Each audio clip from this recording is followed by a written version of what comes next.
Episode 3, Coast to Coast, ×2. Shortly after my arrival at Fort Bragg, my mother left the country. She rented the Topanga house and she'd be gone for the next 6 years. Frank Donahue was in Mexico on a film gig. All the Argyles had been drafted or drifted away, so when I got out of the Army, I went to see my sister in Buffalo. I hadn't seen her in years. She had gone to the skate school in Buffalo and had made friends with a professor and his family. She was staying with him in a large 3-story Victorian. They lived on the bottom 2 floors. The top floor had been made into an apartment that was shared by 3 college girls. After about 2 weeks, it was decided by the household that Sue, one of the upstairs roommates, and I should go to California to buy some weed and bring it back. Our round-trip tickets cost $90 apiece, and I had $500 in my pocket. We landed at LAX and found lodging right on the beach at the end of Rose Court in Venice. It was the heyday for Venice Beach. Arnie Schwarzenegger was just down in Muscle Beach. Skateboarders, bicyclists, and tightrope walkers were plentiful on the boardwalk. Wonderful murals appeared on the sides of buildings. We had our own bums. One we called the Soldier, a black man who wore a wool army greatcoat even in the hottest weather. He wasn't a panhandler, he was just homeless. I don't think the Soldier drank. Then there was Gimme My Penny, a self-proclaimed reprobate who demanded a penny from every passerby. It was a real zoo in those days, but a good zoo. I started looking for weed in all the wrong places. At that time, you could get a kilo for about $120. I saw some moldy Mexican stuff, passed on that, had a lead on Melrose up in Hollywood. I went into an apartment and was looking at some product when a guy with a black nylon stock Remington 22 came to the door and let a shot off from the hip in my host's direction. It didn't hit him. I was the closest guy to the shooter, so I grabbed the rifle, twisted it out of his hands, and he went down at the same time. I dropped the mag, emptied the chamber, threw the weapon on the floor, and left. Later, I found out it had to do with somebody's wife. I'd been out of L.A. for years, and apparently at that time, weed was in short supply. We were staying at a tiny beach motel that only had 8 rooms that ran parallel with Speedway. Next door was an apartment house with an upstairs and a downstairs apartments. I met one of the roommates that lived there. He told me that they had an extra room, and if Sue and I wanted to move in, we'd be most welcome. So we moved in. We were running low on cash, so we started looking for work. Sue got a job as a clerk at a pharmacy in Brentwood, and I got a job with Schaefer Ambulance. They gave me classes for certification for Emergency Medical Technician 1 and 2. This was the dawn of paramedic programs. They were still very rare in the field. Most of the units the company had were the Cadillac Coupe de Villes. Think about the Ghostbuster car. The company used what they called crash vans for emergency calls only. On occasion, they did crash and were used because they were so much cheaper than the Cadillacs. I went to work at the Santa Monica station. I bought a Raleigh 10-speed Super Courser bike and rode the 8 miles to work. We worked 24 on, 24 off. We wore whites with a brown jacket. Our day started at 10 in the morning. The first week, I rode third man in a crash van. Then I was assigned as an attendant in a Cadillac. On average, each call would take about an hour. The calls were broken into 2 categories. Emergency calls generated by fire or police, or 1020s, which was the code for personal emergency. The other category was classified by the drivers as a granny grunt. These would be patients that were being transferred from a hospital to a home, from the hospital to a convalescent center, or just taking the patient home from the hospital. At night, the dispatchers tried to give us an unbroken 4-hour block of sleep, but that rarely happened. It wouldn't be unusual to run 12 to 16 hours a day. At night, you were usually on the whistle to pick somebody up from a car wreck or an OD or a shooting. We would eat at least twice a day and drank a lot of coffee. We knew every decent hole-in-the-wall 24-hour diner in the area. When we would stop to eat, we had to radio our dispatcher where we were. If he didn't have the telephone number, and he had most of them, we'd get it for him. About 25% of the time, our meal would be set on the table in front of us, and the phone ring. And of course, it'd be our dispatcher giving us a call. Sometimes the restaurants would charge us, sometimes they wouldn't. For years after, I'd jump in a restaurant if the phone rang. Sue was making $95 a week take home from the pharmacy, and I was making $105. Life was good. Our share of the rent was $120. I didn't have a car, but gas was only 45 cents a gallon. A big bag full of groceries would cost an average $5. Our dollars had buying power. My roommates knew some guys who each had a VW bus. On weekends, we would load the buses up and take off. We'd make trips to Yosemite, Death Valley, Joshua Tree, and Big Sur. We'd trip on mushrooms and mescaline. After a couple months, I took my ambulance driver's test.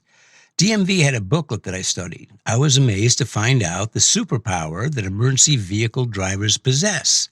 We didn't have to obey the basic speed law, which simply states you shouldn't drive faster than conditions warrant. We could. There was no traffic law, no sign. There was nothing out there that could stop us. A wrong way, do not enter sign, or a one-way arrow was just an invitation. We could go up the off-ramp on the freeway. The road was ours, all of it.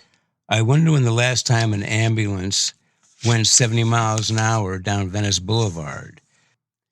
If a driver even thought about that today, he'd be fired. Don't forget, this was occurring in a technological desert. No cell phones, no navigation systems, there was no GPS.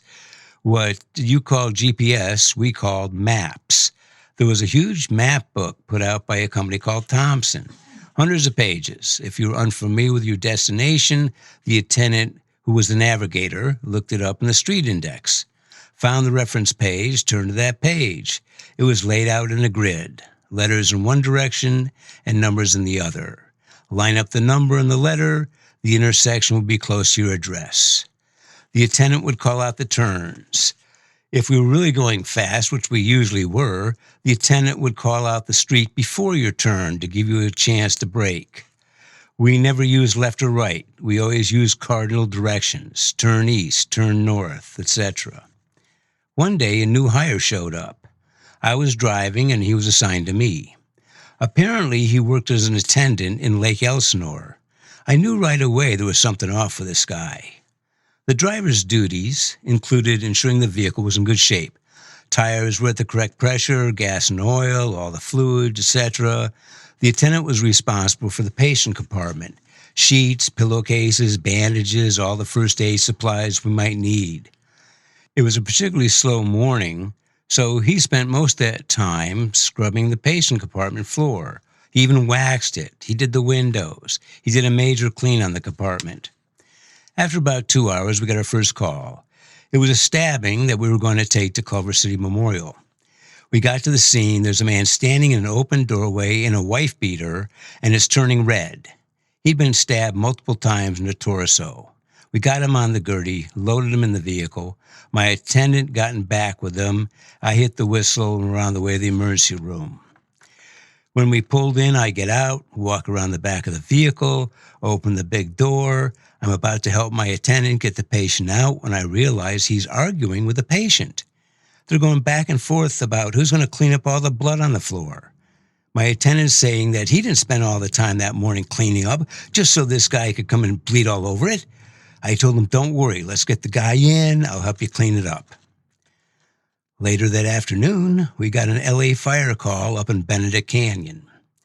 At that time, Benedict Canyon was one of the few places that an ambulance attendant or driver could pronounce death. Most places in Los Angeles, it had to be done by a doctor. We rolled up on the scene, which was a backyard swimming pool. A fire company was there, and there were two women on the back porch. Apparently, one of them was the wife, maybe being consoled by a neighbor. There was a dead man on the apron of the pool who had apparently drowned. Fire had pulled him out of the pool. The fire captain looked at my attendant and said, "Can you pronounce?" My attendant pointed to one of the ladies on the porch and said, "She's dead."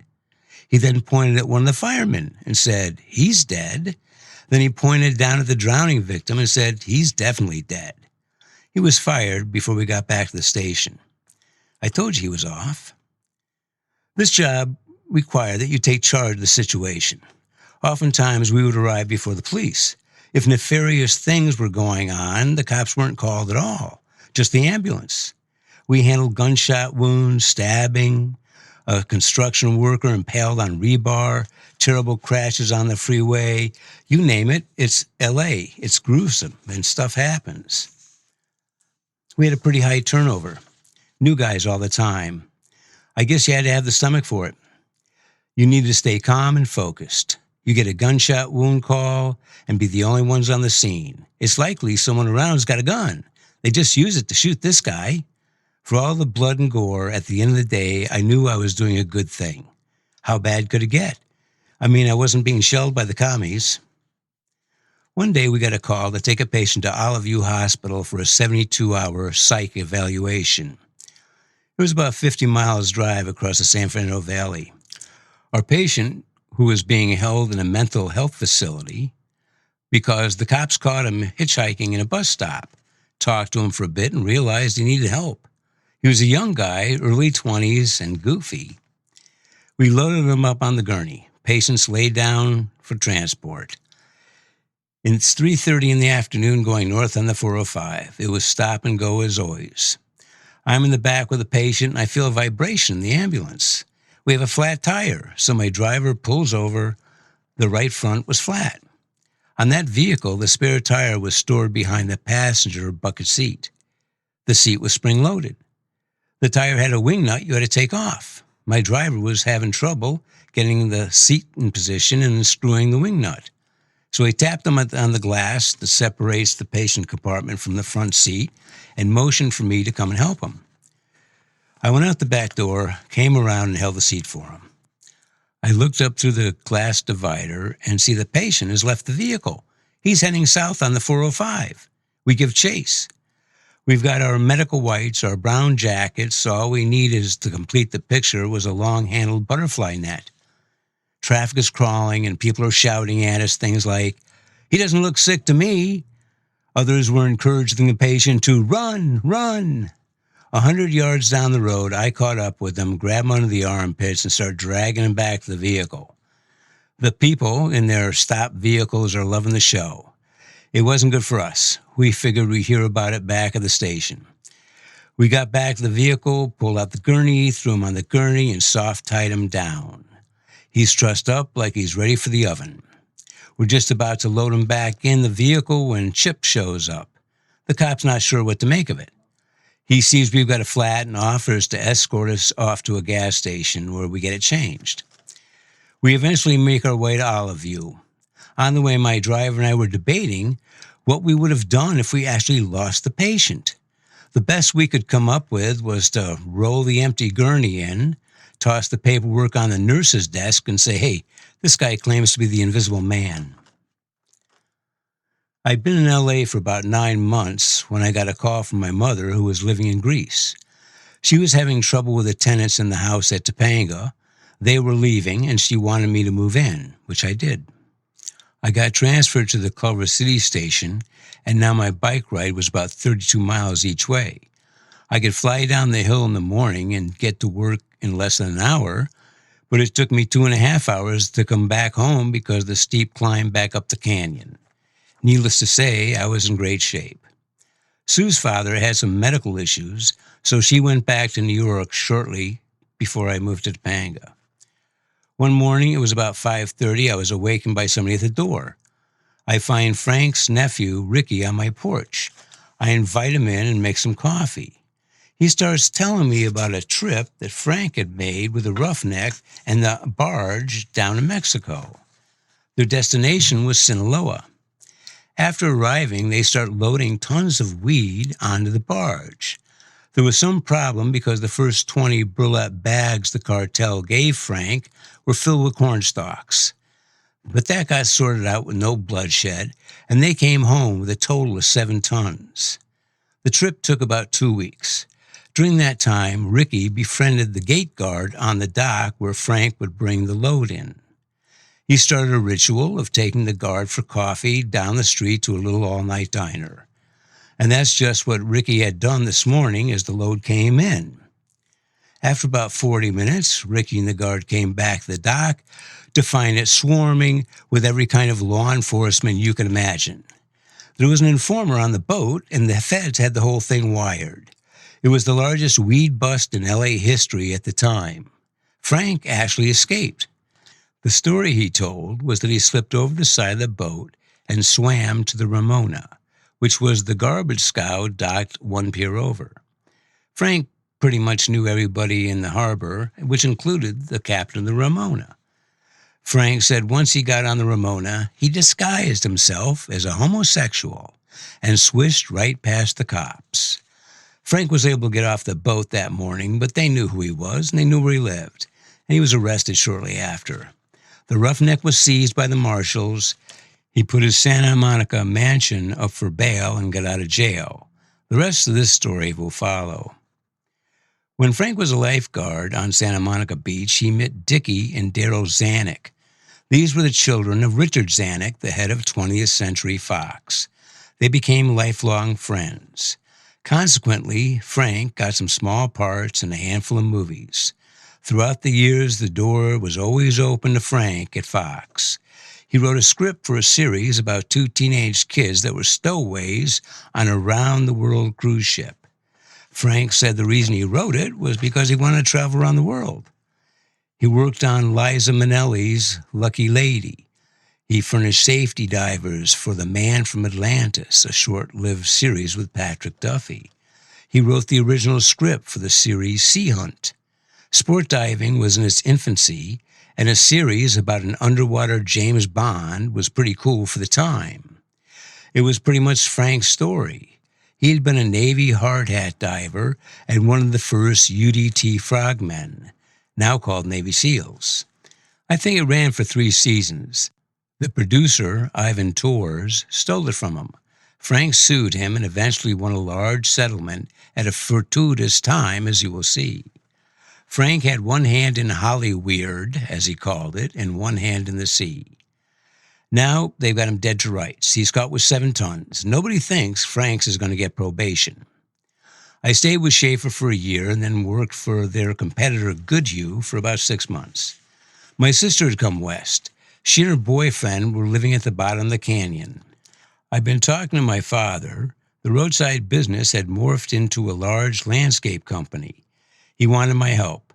So my sister and her boyfriend took my place in the house, and I went with my Chinese girlfriend to New York. A new style of building had appeared in the Capital District. Developers would buy 40 acres and build California-style apartment buildings. The idea was not to clear-cut, which had been the tradition, but to fit the units in the existing nature with as little damage as possible. My father's company started the process by cutting out the forest roadways and the building lots. A half a dozen of us would be on chainsaws. As we cut the individual trees, we would save the logs, make the rest in the firewood, and ship the brush. Once a number of buildings were up, we would start production work. So many square feet of brick or patio block paving at the sliding door of the units, so many sections of fence, so many plants in front of each building. Sometimes the topography called for a retaining wall. We used tons and tons of bluestone to make walls for these projects from a local quarry. We did a lot of railway tie walls, too. We would seed or sod the grass areas. I guess we did everything except blacktop and concrete. After construction, my father would often pick up the maintenance contract for the project, so we had mowing crews that did the upkeep. As a kid, I saw a book about karate from a guy named Bruce Tegner. I was always fascinated by it. This was a couple of years before Bruce Lee showed up.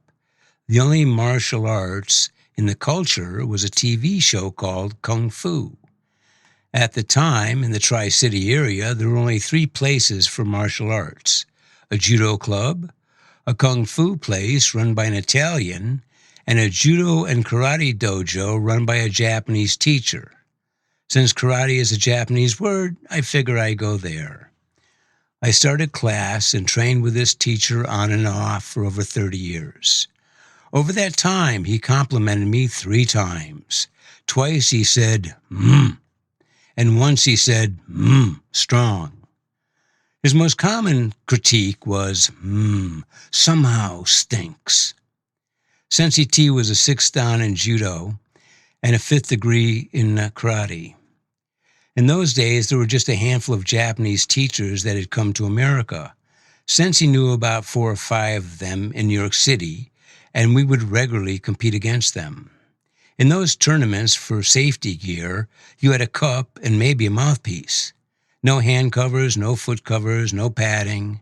If you went to the face, you had to punch your opponent to score. But you couldn't leave a mark or you'd lose a point. And if you cut them, you'd be disqualified. On the other hand, there was no foul for excessive contact to the body. No one ever got penalized for kicking or punching too hard. Fights often ended when one fighter couldn't continue. The Japanese teachers that came at the time in the mid-60s and early 70s, they called it the sadistic period. Sensei said it took about 200 students for him to make one brown belt, which took about 3 years. Classes for women and children hadn't evolved yet, and certainly not from the Japanese. The class consisted of all young men, 18 to maybe 30. The highest-ranked student was a green belt. At that time, American karate black belts were as rare as hen's teeth. Even though Sensei valued control over everything else, we pounded on each other mercilessly. We literally broke each other's bones. There was no malice involved. We weren't trying to hurt each other. We were just given powerful techniques that we were learning how to control, and control is what karate is about. The dojo was an old showroom. The west side wall was made of big plate glass windows that faced the street. On summer evenings, the sun would blaze into these windows relentlessly. A floor fan and an open door were for cosmetics only. The classes were brutal. We may have signed death waivers. I was fanatical. I never missed a class or the free workout on Saturday. I practiced katas constantly. I was always training. At stoplights, I would practice high blocks behind the wheel. I had just enough room. At the house, I would turn on and off the light switches with front kicks. Plants and hanging baskets had to be wary of my high roundhouse kick. They say karate teaches self-discipline. I found the only discipline involved was to go to class. Karate became my mistress, and eventually she would lead me around the world. Sensei had a sense of humor. We had a drill called one-step fighting. One person would attack, and the other person would defend. In this example, the attacker throws a punch to the face. The attacker is blocked, punched in the face, kneed in the solar plex, swept to the ground, and stomped on the throat. A white belt puts up his hand and asks Sensei, what if he gets up? Sensei says, apologize. On Wednesday, after classes, we would go down to a dive bar and have a few pictures. One night, the local volunteer firemen were having a meeting, and they were well into their cups. Coincidentally, that night, I had brought a girl to karate class and introduced her to Sensei. She was sitting on the other side of the big table with Sensei. Their backs were to the bar. Sensei was trying to chat her up, but the firemen behind him were making a lot of noise. Sensei turns around and says, hey, you guys, can you keep it down? One of the firemen asks if he fought in World War II. Sensei says no. Did he want to start World War III? It escalated until Sensei said, shut your mouse. I throw you in Hudson River. Firemen started to leave the bar and come toward the commotion. We all stood up. Sensei looked at us and said, sit down, drink beer. In moments, 13 firemen were on their way to the hospital. He was incredibly fast and fluid. It was just like a movie, except the firemen weren't nearly as durable as the stuntmen.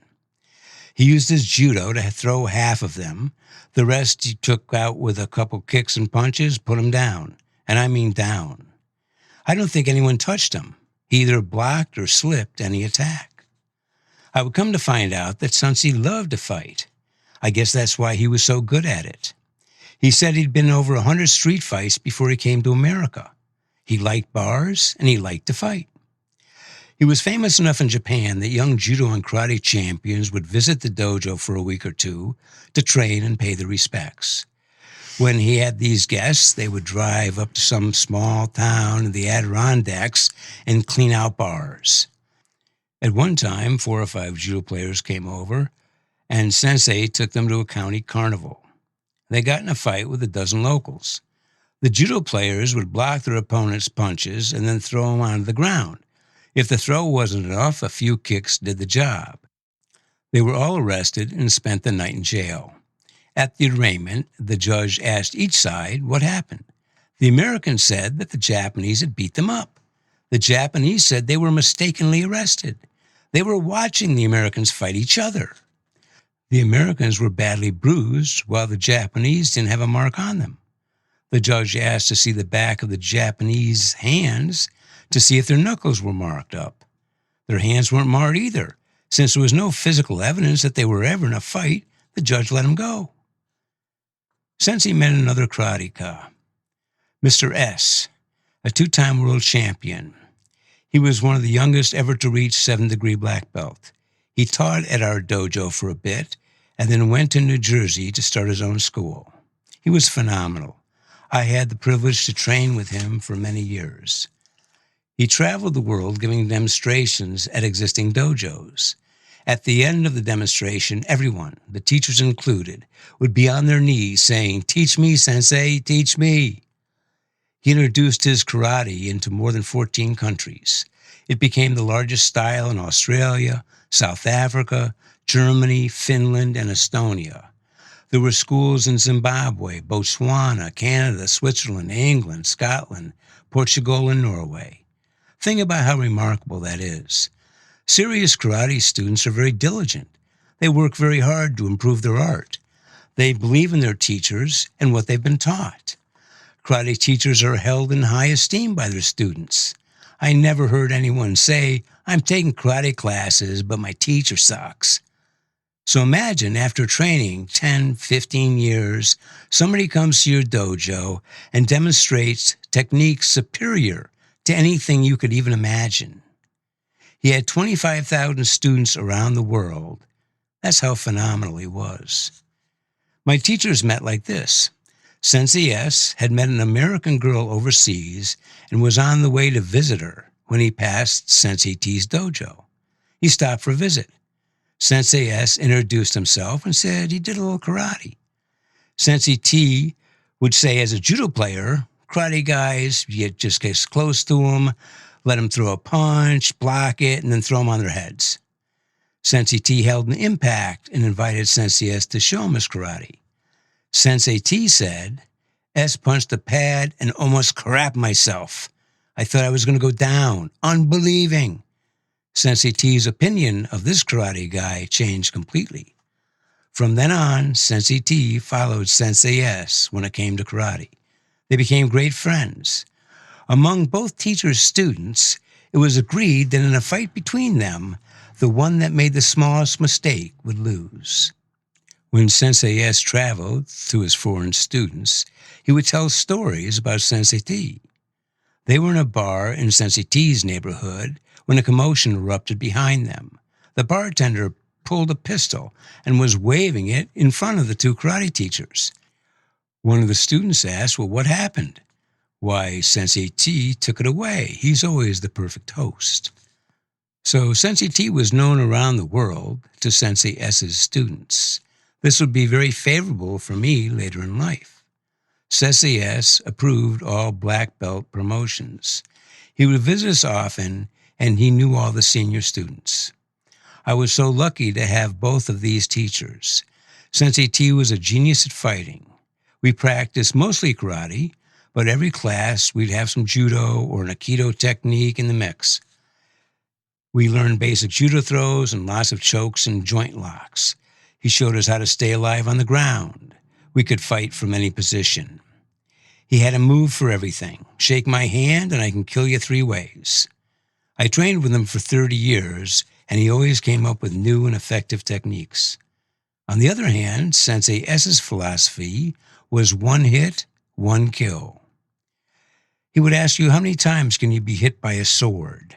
The answer is none. He emphasized the art of karate. To achieve the goal of one hit, one kill, two things are required. First, power. This would be achieved by using body mechanics. He showed us how to create torque in our physique, which we would then release and we'd drive all our power forward. This technique also increased speed. Everything he did had a natural flow. He was a wonderful teacher in that he could convey exactly what he wanted you to do. Some teachers just yell harder, faster. Sensei T would give you just the slightest tweak. Move your arm a little this way. Push your back foot this way. And results were instant. That block is twice as strong. Once your body was trained, your power was dramatically increased. Punching the impact pad sounded like a gun going off. He had a student that was attending Princeton. He invited Sensei and the black belts to the college to measure the strength of their punches.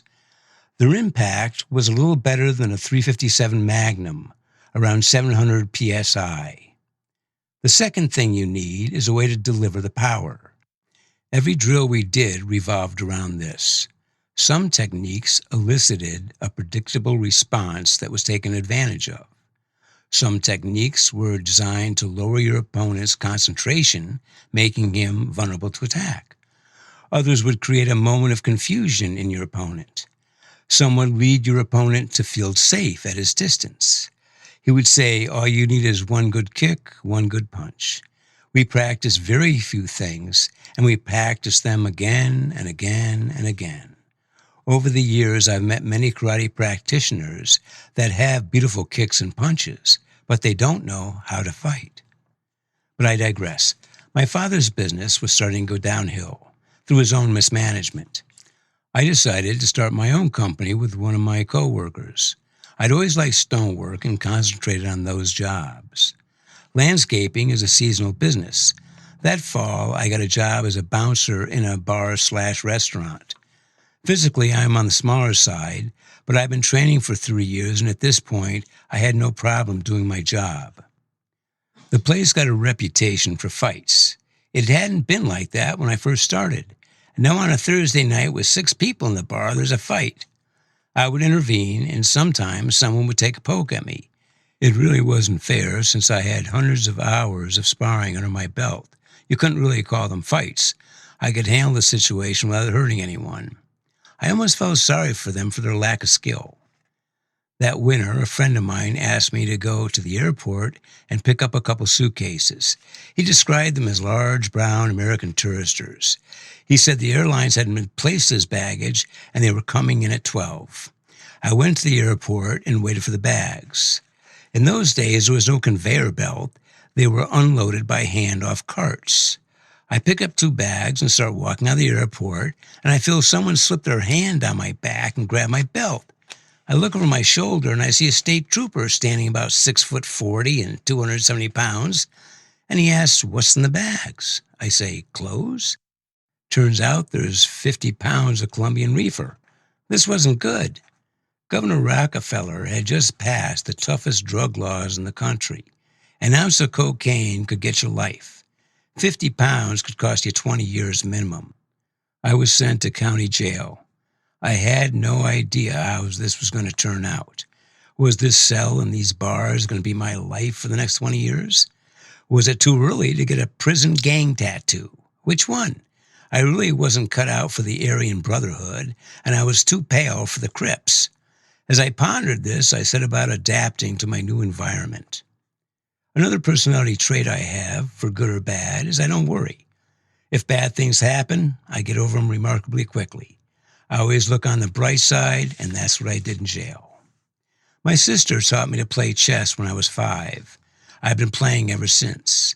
Cigarettes were the currency at county, and I didn't have any. So I started hustling chess games and 20 questions. Whenever I was in New York, the family would often go to the farm. On the 3-hour drive, we would play 20 questions. In the Army, I would bet I could guess any animal in 20 questions, or any mammal in 15 questions. It was a moneymaker.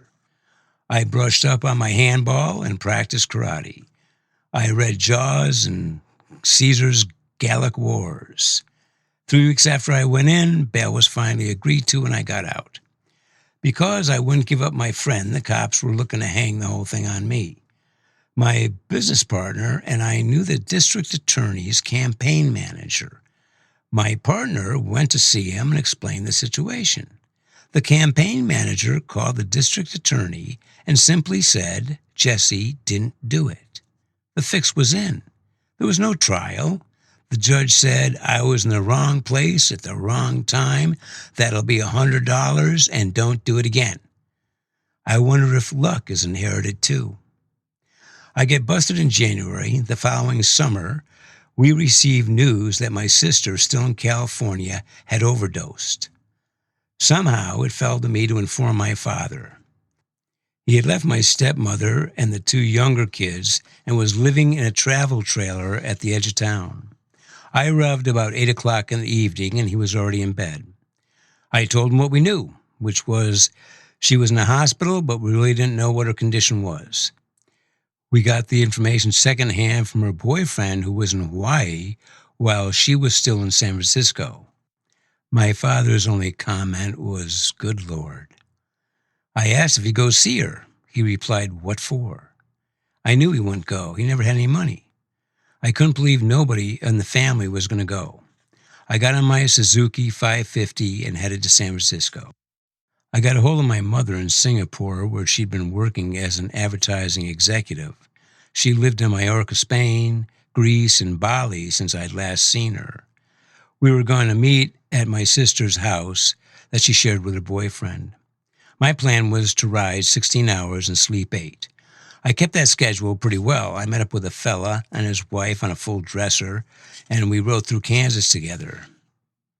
I'd been just pulling my bike under an overpass, throwing down my sleeping bag and going to sleep next to my bike. He said his wife needed a hotel. Go figure. Anyway, it's getting later and later. It's wide open country. We finally come to an off-ramp about 2 o'clock in the morning. We follow the signs for civilization and roll into a surreal scene. There's people all over, up and down the street. It seems there's a party in the small town. People are on the sidewalks and on their porches. They got beers in their hands. Music's playing. And all of a sudden, glass starts exploding on the ground. Apparently, they were throwing bottles at us.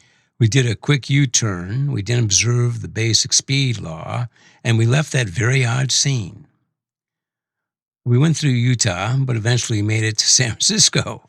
The boyfriend is nowhere to be found, but he's in telephone communication from Hawaii. So we visit my sister at the hospital and hang around the house. My sister's all of 28 with a 4-year-old son. She found a stash that was heroin. She mistook it for coke, snorted it, and that was the end of the story. The doc said she was brain dead. She was in a vegetative state. When I was 3, my sister hit a boy in the head with a shovel because he pushed me down. On the farm, it was just the 2 of us, and she always looked out for me. She once told me that in the entire universe, she and I were as close to being the same as anything could be.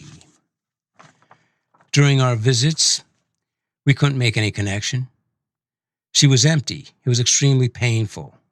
I bought a gi and started training with a kung fu teacher in Chinatown. After a couple months, it was apparent there was nothing we could do for my sister. We were running out of funds, so we had to make a move. This move would literally put me underwater. Dear listener, if you have enjoyed this episode, please share it. A 5-star review on Spotify or wherever you listen would be greatly appreciated. You can follow me and my Mastiff, Drax the Destroyer, on the It's in the Blood Facebook page, or you can send me an email at jesse.it'sintheblood@gmail.com. Thank you so much for your support.